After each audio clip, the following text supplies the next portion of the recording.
Assalamu alaikum. I hope you all are fine. So today we are going to continue the series of CS 205 that is information security. और आज जो है वो हमने इंशाल्लाह lecture number 121 से start करना है. ठीक है. सबसे पहले आपको टाइटल देख के पता चल गया है कि इसमें हमने इस टॉपिक में इस पर्टिकुलर मॉड्यूल में आपने क्या स्टडी करना है. What is CVE and vulnerability database. अच्छा, अब CVE basically common it stands for common vulnerabilities and exposures. ठीक है. और ये असल में एक लिस्ट होती है जिसमें क्या क्या लिखा होता है कि जो आपका सिस्टम है या जो भी आपके IT एसेट्स हैं उनमें इंफॉर्मेशन सिक्योरिटी के हिसाब से उसके पॉइंट ऑफ व्यू से क्या क्या वल्नरेबिलिटीज़ और एक्सपोजर्स, क्या क्या वीक पॉइंट्स, वीक एरियाज़ जो हैं वो हैं. उसकी वजह से क्या होता है या उसका मेन एम क्या है, उसका मेन मोटिव क्या है कि हमें एग्जैक्टली पता चल जाए कि हाँ पब्लिकली जो है ये वाले साइबर सिक्योरिटी इश्यूज़ जो हैं वो कॉमन है और हम फिर उनको इरेडिकेट करने के लिए, उनको सॉर्ट आउट करने के लिए, उनका हल निकालने के लिए कोई तरीके ढूंढें. ठीक है.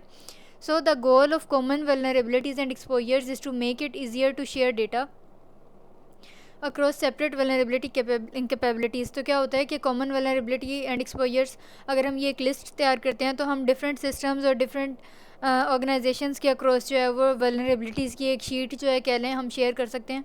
और क्या होता है कि हमें पता चलता है कि हम कॉमन इन्यूमरेशन के ज़रिए से हम कॉमन वे में हम काउंट कर सकते हैं कि हाँ ये वाली वल्नरेबिलिटीज़ हैं और इनको इस तरह से जो है इनका ये सोल्यूशन अब तक किया जा चुका है या इनका ये ऐसा सोल्यूशन है. ठीक है. फिर यहाँ पे आपको US सर्टिफिकेशन की वल्नरेबिलिटी बुलेटिन से जो है वो एक स्नैपशॉट या स्क्रीनशॉट दिखाया गया.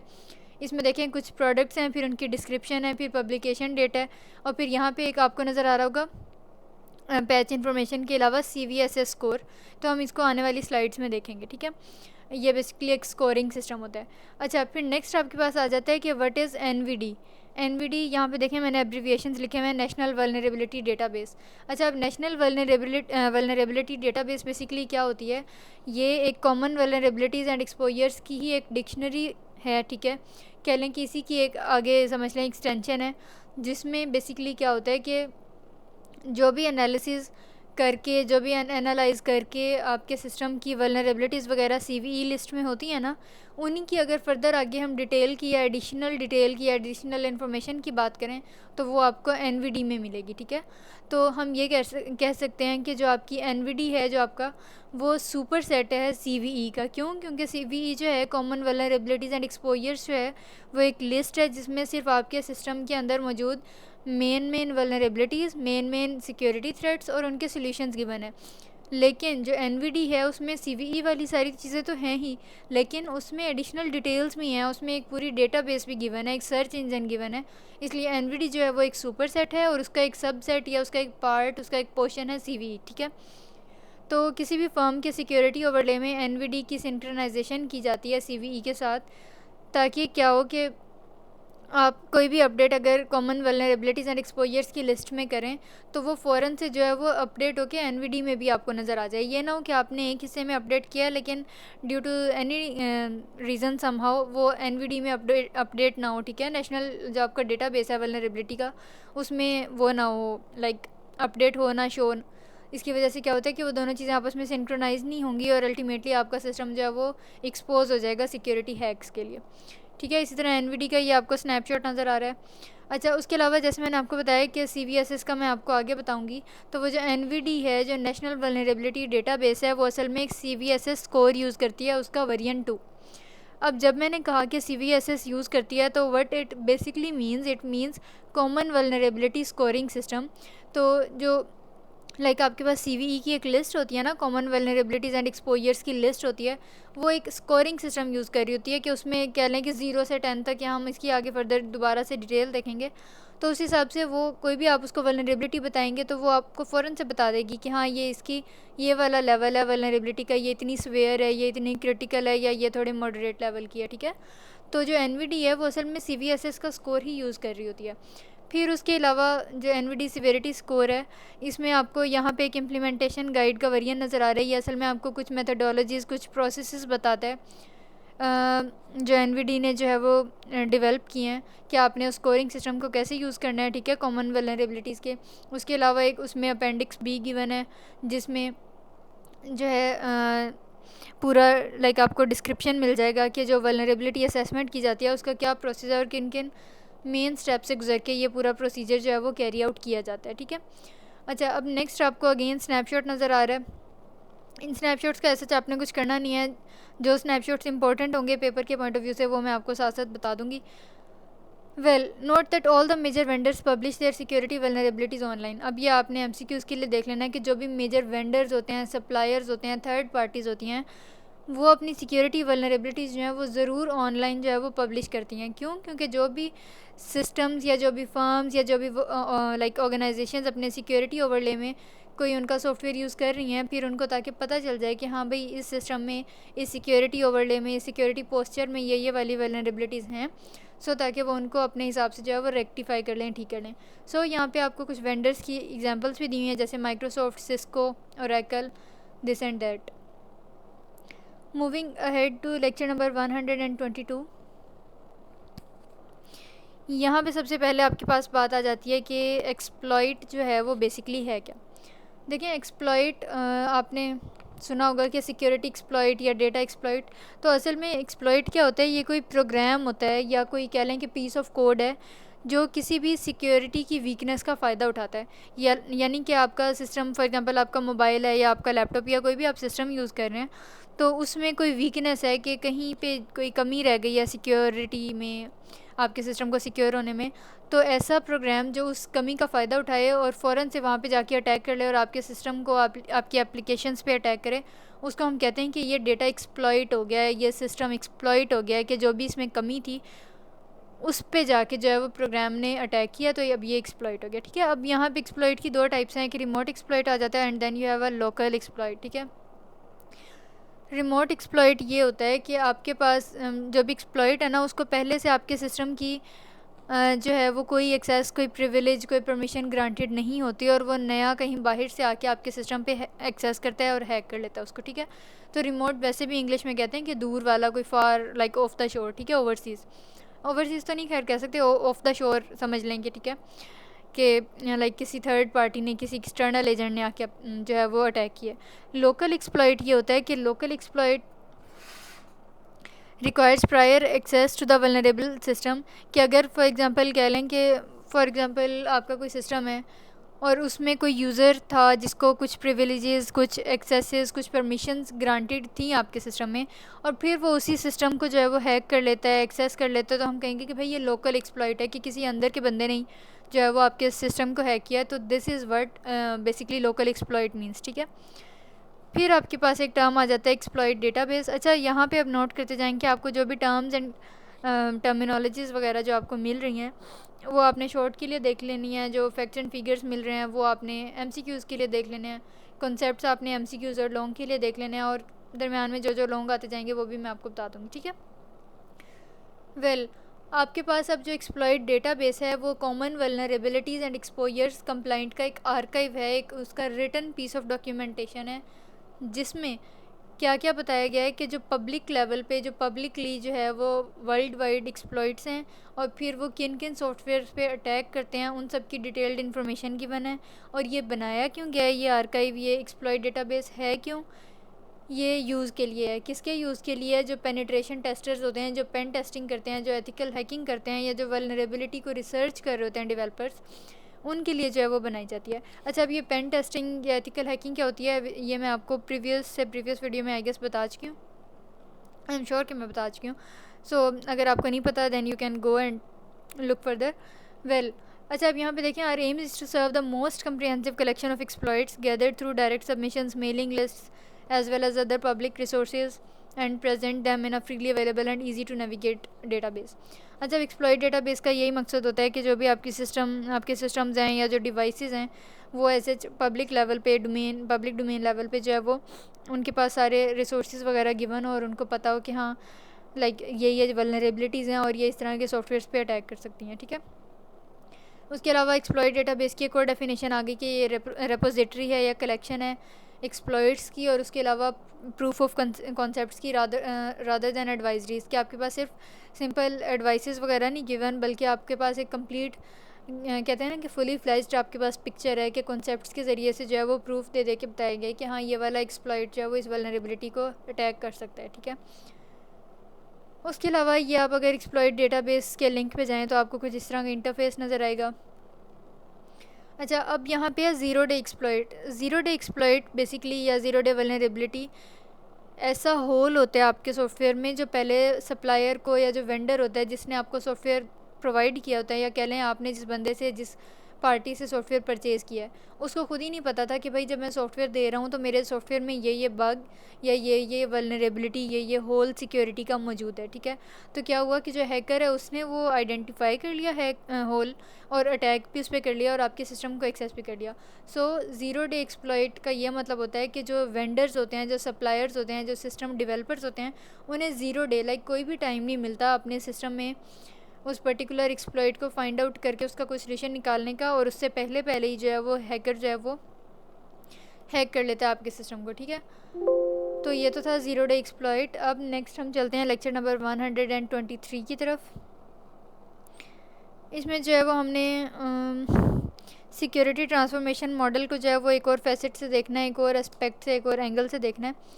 सो यू ऑलरेडी नो कि हमारे पास जो है वो ये 4 लेयर्स हैं, और आपने आई एम वेरी श्योर कि आपने इन 4 लेयर्स को जो है वो इस ट्रांसफॉर्मेशन मॉडल को बहुत अच्छे तरीके से गो थ्रू कर लिया होगा मिड टर्म्स में। ठीक है, बहुत बार ये रिपीट हो चुका है।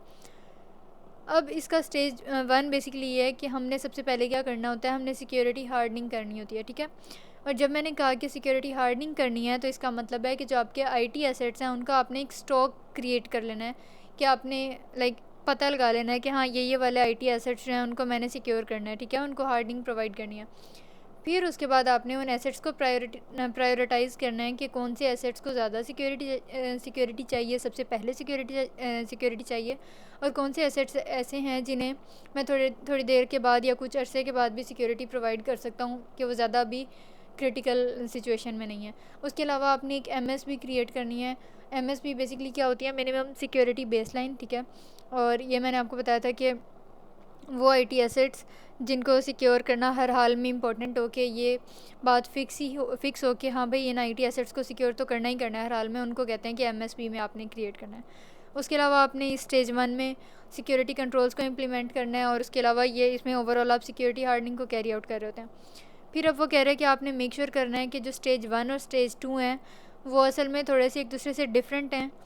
ठीक है, और उसके अलावा ये इसलिए डिफरेंट दिखाए गए हैं ताकि आपको पता चल सके कि जो प्रायोरिटी है वो पहले स्टेज 1 को दी जाती है और फिर उसके बाद हम पैचिंग की तरफ जाते हैं।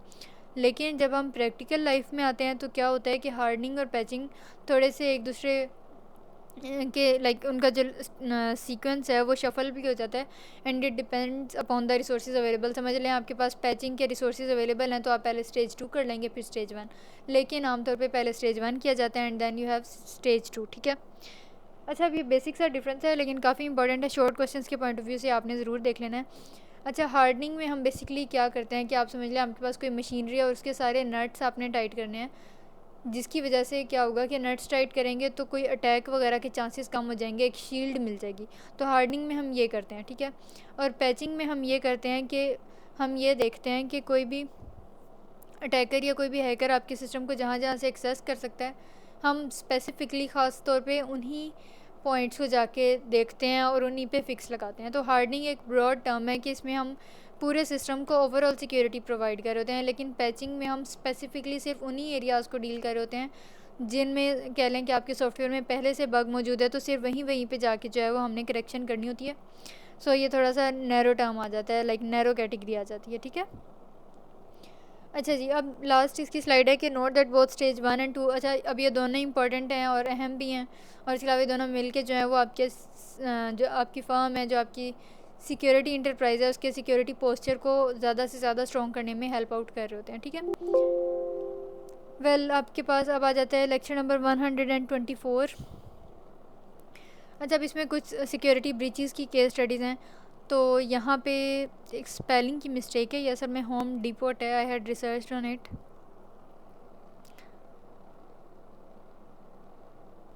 वेल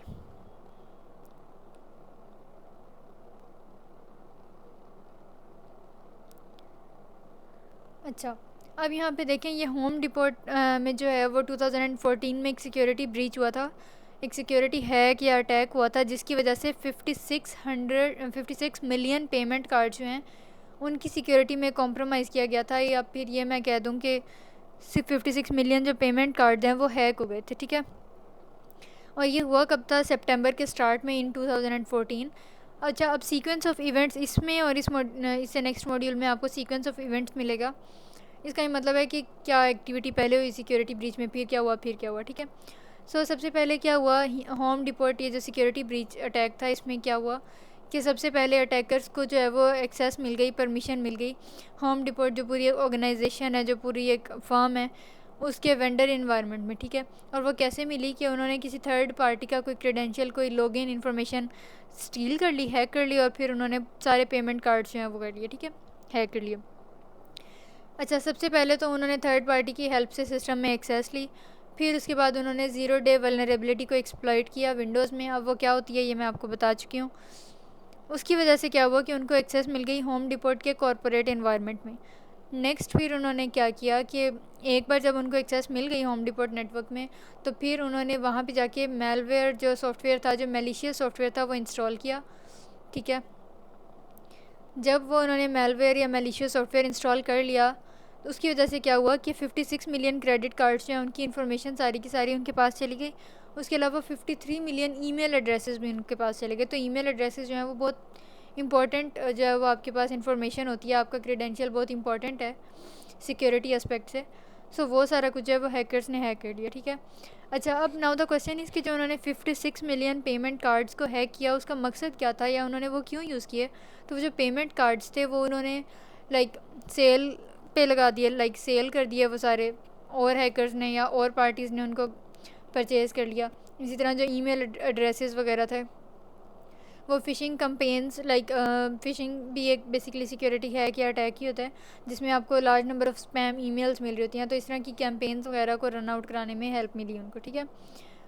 तो अब यहाँ पे रीज़न आ जाती है कि होम डिपोट में जो सिक्योरिटी ब्रीच था उसकी रीज़न ये थी कि उनके पास जो सॉफ्टवेयर और जो हार्डवेयर थे पॉइंट ऑफ सेल टर्मिनल्स के, जहाँ पे यूज़र्स और कह लें कि सिस्टम आपस में इंटरेक्ट कर रहे होते हैं पॉइंट ऑफ सेल पे, तो उनकी वहाँ पे सिक्योरिटी कन्फिगर्ड नहीं थे, उनकी सिक्योरिटी अच्छी नहीं थी। उसके अलावा कोई भी ऐसा प्रूफ नहीं था कि भाई वहाँ पे जो वल्नरेबिलिटी है वो रेगुलर बेसिस पे स्कैन की जाती है या नहीं की जाती, ठीक है। तो इस वजह से वो हैक हो गया। उसके अलावा एक रीज़न ये थी कि लाइक उनका एक नेटवर्क जो है वो सेग्रीगेटेड नहीं था, अलहदा नहीं था कॉरपोरेट नेटवर्क का और पॉइंट ऑफ सेल्स नेटवर्क का, कि उन दोनों डिपार्टमेंट्स को अलग अलग से फंक्शन करना चाहिए था, ठीक है। लेकिन उसमें कोई उन्होंने बॉर्डर लाइन नहीं क्रिएट की हुई थी, जिसकी वजह से इजीली जो है वो सारा कुछ हैक हो गया। Next, several controls missing, vendor management of IDs and access management missing, and monitoring of the network was missing.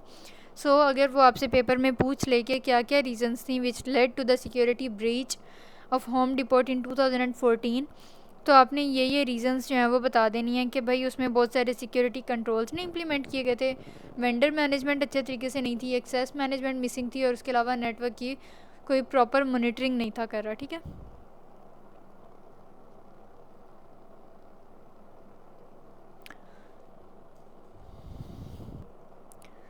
अच्छा, अब यहाँ पे देखें कि एक और सिक्योरिटी ब्रीच है आपके पास, एंथम, ठीक है। एंथम जो है वो बेसिकली एक मेडिकल रिलेटेड जो है वो ऑर्गेनाइजेशन है, और इसकी वजह से क्या हुआ कि 78.8 मिलियन इंडिविजुअल्स जो हैं वो अफेक्ट हुए। अब इसमें सीक्वेंस ऑफ इवेंट्स क्या था कि ये भी 2014, बट इन फेबररी में क्या हुआ कि डेटा ब्रीच स्टार्ट हुआ। और ये कब स्टार्ट हुआ कि जो एंथम का जो पूरा एक मेडिकल फर्म थी, जो ऑर्गेनाइजेशन थी, उसमें किसी ने जो है वो सस्पिशियस जो स्पैम ईमेल होती है वो बाय मिस्टेक ओपन कर ली, ठीक है। उस स्पैम ईमेल के ओपन करने से क्या हुआ कि उनके सिस्टम में, उनके यूज़र्स के सिस्टम्स में बहुत ज़्यादा मिलियंस ऑफ मेलिशियस या हार्मफुल फाइल्स जो हैं वो डाउनलोड हुई। और जब वो डाउनलोड हुई तो वहाँ पे जितने भी पेशेंट्स का या वहाँ पे जो एम्प्लॉयज़ थे हॉस्पिटल्स में, मेडिकल उसमें, उन सब का जो इम्पोर्टेंट उनके क्रेडेंशियल्स थे, जो उनकी इम्पोर्टेंट इंफॉर्मेशन थी, वो सारी हैकर्स के पास चली गई, ठीक है। सबसे पहले उन्होंने दूर से रिमोट एक्सेस की, ठीक है, लेकिन फिर आहिस्ता आहिस्ता उन्होंने पूरे सिस्टम के जो प्रिविलेजेस हैं उनको हैक कर लिया, और उसके अलावा उनको ज़्यादा जो है वो कंट्रोल मिल गया एंथम का। उसकी वजह से क्या हुआ कि अटैकर ने यूज़ किए 50 अकाउंट्स, और उसने मतलब छेड़छाड़ की, कॉम्प्रोमाइज़ किए 90 सिस्टम्स। उस एंथम एंटरप्राइज में रहते रहते, जिसकी वजह से क्या हुआ 78.8 मिलियन जो यूज़र रिकॉर्ड्स हैं, जो उनके पेशेंट्स और एम्प्लॉयज़ की का डेटा था, वो सारा कुछ है वो इजीली हैक हो गया।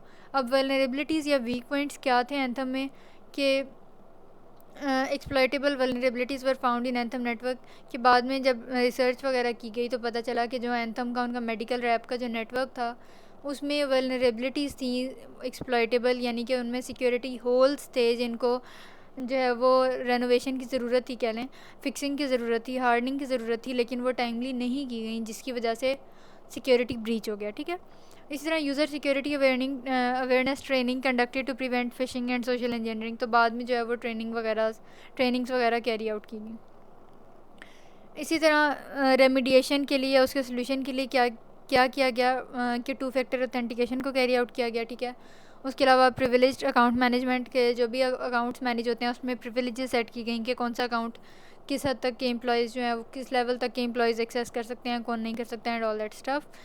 नेक्स्ट आपके पास आ जाता है कि उसके अलावा कंपनी ने जो है वो एक रीसेट ऑफ पासवर्ड्स यूज़ किया, जितने भी उनकी हाई प्रिविलेज्ड यूज़र्स थे, जो हाई लेवल पे उनके यूज़र्स थे, एम्प्लॉयज़ थे, उनके सारे पासवर्ड्स दोबारा से स्ट्रॉन्ग करके रीसेट करवाए।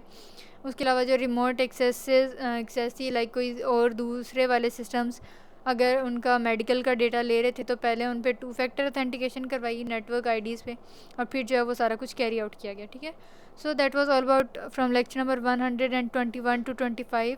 इसमें अगर कोई भी क्यूरी या कन्फ्यूजन हो so you can always drop a comment, and if you are new to this channel then don't forget to subscribe and hit the bell icon as well. See you soon, till then खुदा हाफिज़।